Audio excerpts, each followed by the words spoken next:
Also, another cool feature in this car is the rear view mirror, which is not, in fact, a mirror at all. So you flip this switch at the bottom and suddenly it becomes a camera. And there's a little camera lens on the outside of the car. It's mounted right here. And that camera shows you what's behind you so you can see without any obstruction, which you would have in the mirror. That's a pretty cool feature. That is very, very useful in order to pull into a parking spot or a tight space to instantly know how close you are. Now, speaking of that center screen, it's basically shared with other Corvette models, and frankly, it's pretty good. You get a decent sized screen here tilted towards the driver, and it all works like you'd expect. It's very intuitive. You tap on it, it does what you'd expect. It includes Apple CarPlay and Android Auto, which some newer General Motors vehicles do not, but this one still does, and it works well. It gives you a high-quality infotainment system, even though you're sitting inside an expensive, high-powered 230-mile-an-hour supercar,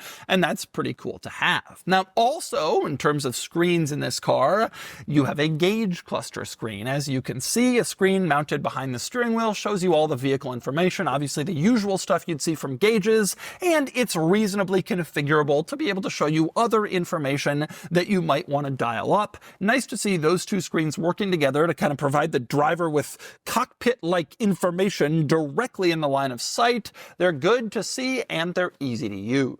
In fact, when you consider those screens and also the high-quality materials in here and some of the other nice touches, the camera mirror, the line of buttons, you start to think this interior is actually pretty civilized, almost luxurious, if you will.